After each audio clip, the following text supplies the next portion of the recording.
Hi everybody, it's Barbara and welcome back to my channel. Today's video is a collaboration with the lovely Leah Knipp at DIY Beauty on Purpose. We are bringing you some DIYs using scrapwood and power tools.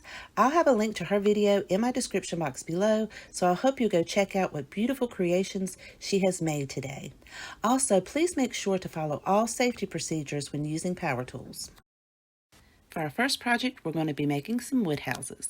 I'm using a 2x4 stud that I had lying in my scrap wood pile. And I am going to cut this down using my miter saw. Make sure you put your safety glasses on so you don't get any of those wood particles in your eyes. And I'm going to cut this piece down to 5.5 inches. Of course, you can cut yours any length you want.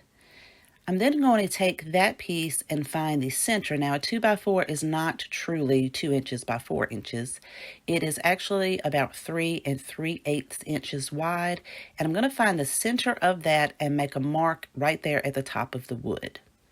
Then for this particular piece, I'm going to measure from the bottom up, and I chose to put about 4 inches. That's going to give me my roof peak, or the pitch of the roof at the top of this wood house. And I'll make that mark on the right-hand side at 4 inches, and then I'll go, well, it's a little bit higher than 4 inches. Then I'll go to the other side and measure that and make a mark. And then I'm going to take my ruler and draw a straight line from the top center where we made that mark out to the corners. Now, I am doing this as a guide because I'm not that great with angles, so I always like to have a guide and pencil to go by so I can make sure I have everything lined up. Once you have your marks on there, you can go over to your miter saw to make the cuts. Again, make sure you wear those safety glasses.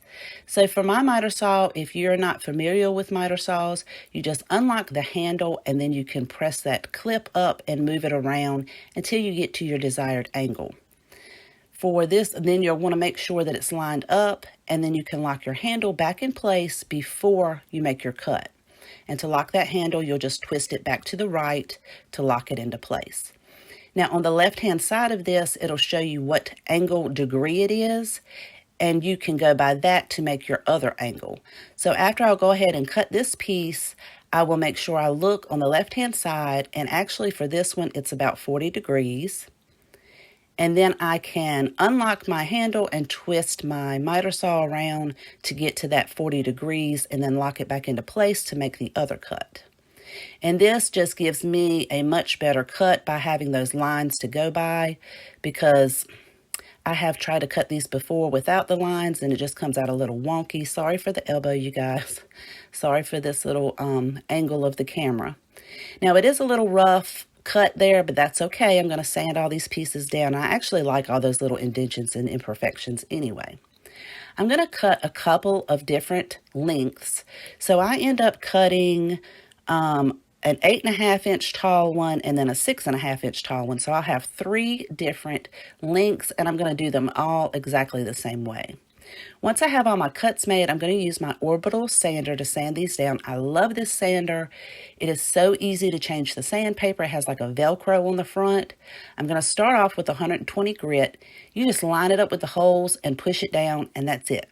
It's not like these old sanders that I used to have where you had to take the sandpaper and you had to fold it over and you had to put these little metal pieces on there to hold the sandpaper in place. It's just so easy. I'm going to sand all of these pieces down all the way around, and then I'm also going to go in with a 220 grit. See, this 120 is going to get all those rough edges off. Then I'll go in with a 220 grit, and that's going to make them nice and smooth. Again, I'll do all 3 pieces all the way around. And once you get those done, I'm going to take those inside to paint. So they're nice and smooth. I know they look a little rough, but they really are smooth to the touch.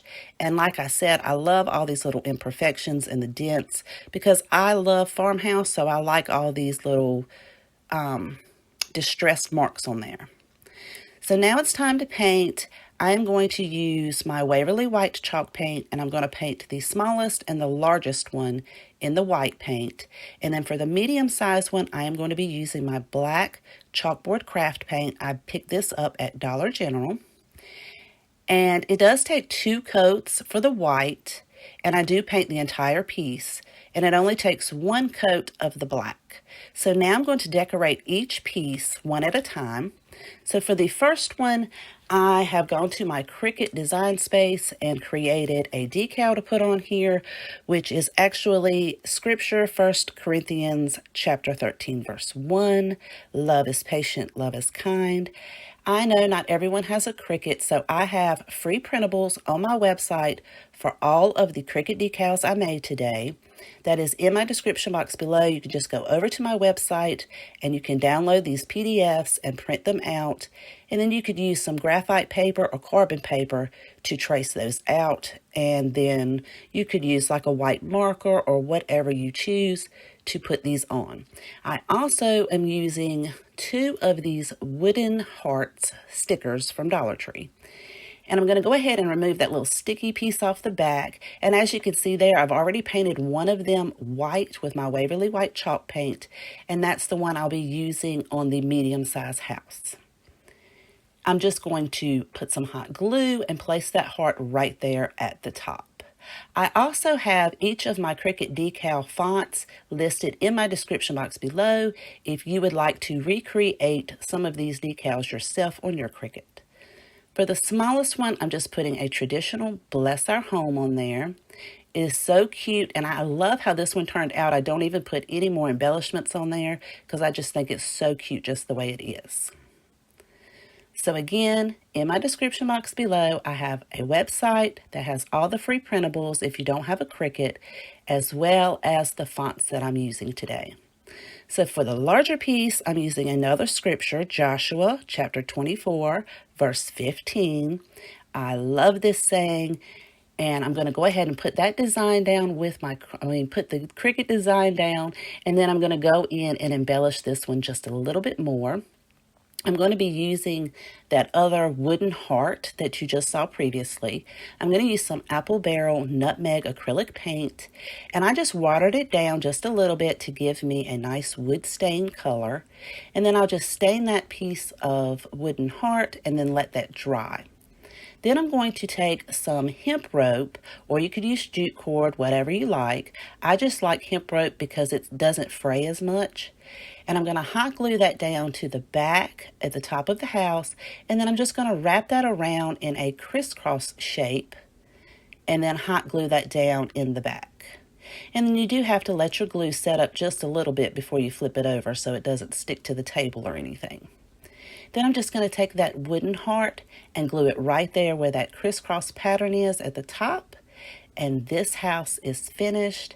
And now you can make your own beautiful little wooden houses for very little money. I know a lot of people can't find the little wooden houses at Dollar Tree, so you can just make your own that cost very little. And I love how they turned out.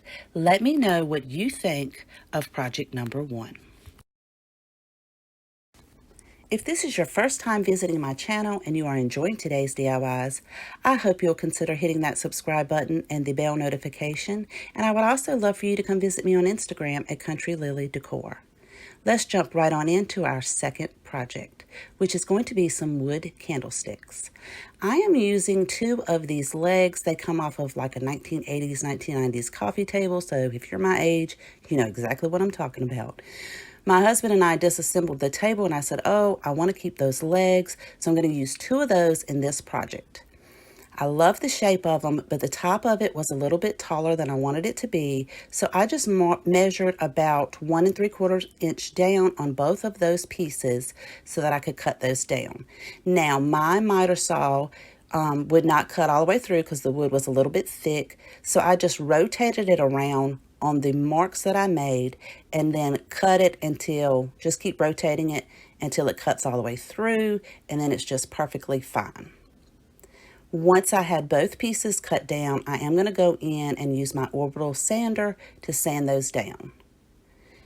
And I'm going to make sure that I sand the tops as well as all of the other pieces because it does have this stained look on there and I'm going to be painting these. So I just wanted to scruff it up a little bit and get some of that stain off. Again, I'm using like a 220 grit sandpaper. It's a very fine sandpaper.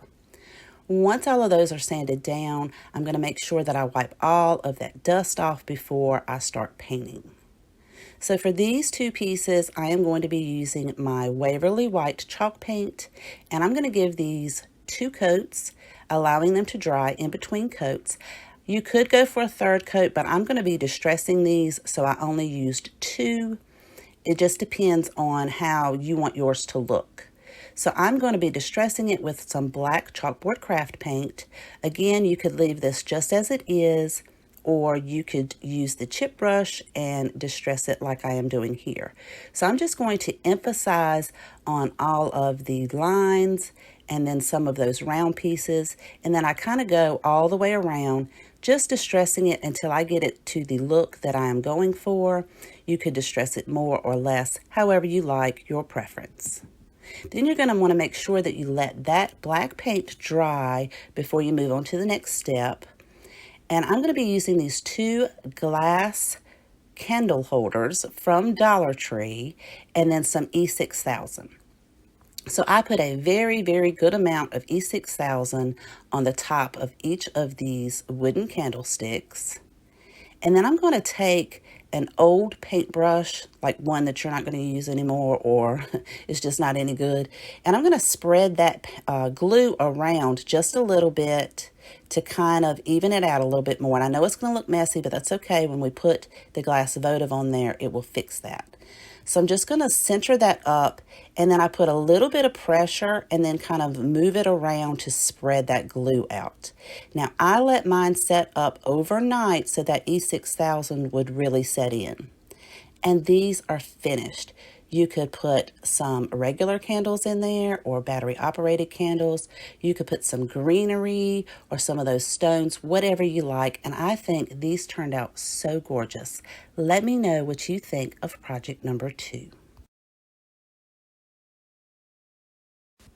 For project number 3, we are going to be making a farmhouse wood tray. I started off with this scrap piece of Luan. It measures 9 7/8 inches wide and then 12 3/8 inches long. I am also going to be using some 1x3 furring strips. You can find these very inexpensively at Lowe's. They are very rough type wood. I'm going to go ahead and cut down 12 3/8 inch long pieces, and I'm going to cut 4 of those. Once I have those cut down, these are going to become the bottom of our tray, and I'm just going to line those up on top of the Luan to make sure that everything lines up and fits. And then I'm going to take the other pieces and line them up to create the outside of the tray. So I'm just holding a scrap piece at the bottom and the other piece at the top, and then I'll move that around on the other side so I'll know where to mark it so they'll all butt up against each other. So the 2 longer pieces end up being 13 3/4 inch long. And again, I'll have all these measurements in my description box below if you are interested in recreating this tray.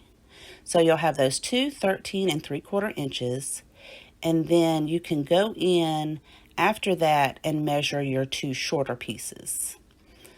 So I just took one of my pieces and just held it on top of the other to determine the length for that one. And then the 2 shorter pieces are going to sit inside of the longer pieces. I hope that makes sense, you guys. So again, those longer pieces are 13 3/4 inches long. And again, this is some very rough wood, but we are going to sand it down, and I like the imperfections. So the shorter pieces are going to be 9 7/8 inches. So they're going to be the exact width of that piece of Luan that we already cut, or what, not cut, that little scrap piece of Luan we already had.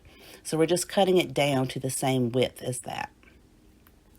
Once you have all your pieces cut down, I do like to set them up and make sure everything fits before I move on to the sanding process.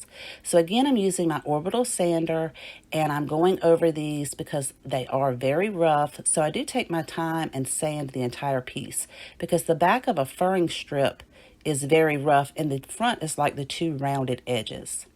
To assemble it, I'm using some Gorilla Wood glue, and I'm going to take those 4 pieces that we cut down to 9 7/8, and I'm just going to glue those to the top of this piece of Luan. There's my little puppy. She's so cute. She came over to see what I was doing. Oh, she's so sweet. So I'll go ahead and put those 4 pieces down, lining them up and making sure everything is square. And once I have those in place, I did not let my glue set up long enough before I flipped it over. So if you do this, I recommend you wait and let that glue set up before you decide to flip it over, because I am going to reinforce this with some brad nails. So I did have to line everything back up.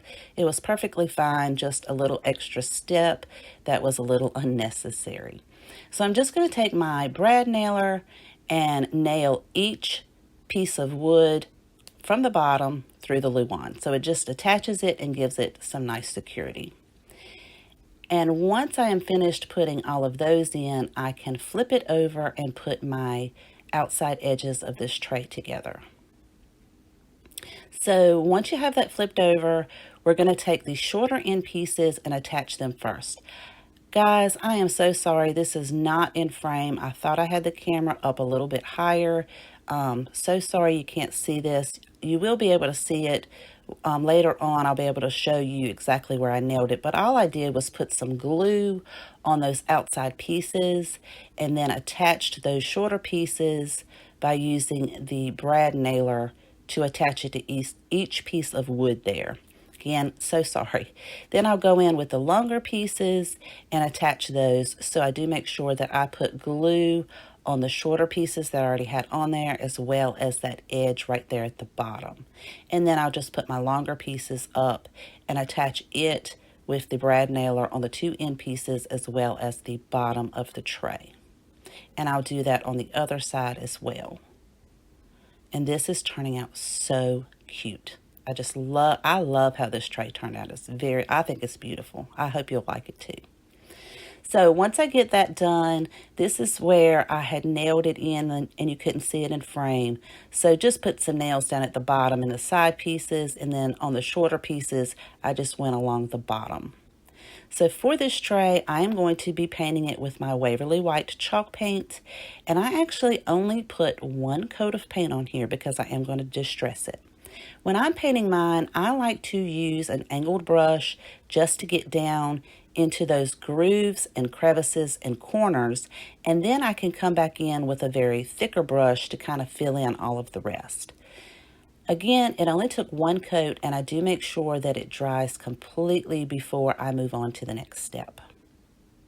Now you could leave it as is if you don't like distressing, or you could paint it whatever color you like, or you could stain it. I'm going to be distressing mine again with my black chalkboard craft paint and a chip brush. And I'm just going to go over all of those edges, and actually over just the whole entire piece, but I emphasize on the edges and then all of those places right there where the wood meets on the inside. So that way it will have a nice weathered distressed type look. And I also emphasize on some of the knots in the wood. And I think this is gorgeous. I know not everybody likes distressing, but I think this is so pretty. So make sure you let that paint dry before you move on to the next step. Again, I have a decal from my Cricut Design Space, which I have a printable on my website, as well as the fonts that I used in my description box. And I'm just going to put that right there at the bottom of the tray. And once I peel that paper back, this tray is finished. I think it's beautiful. I love how it turned out.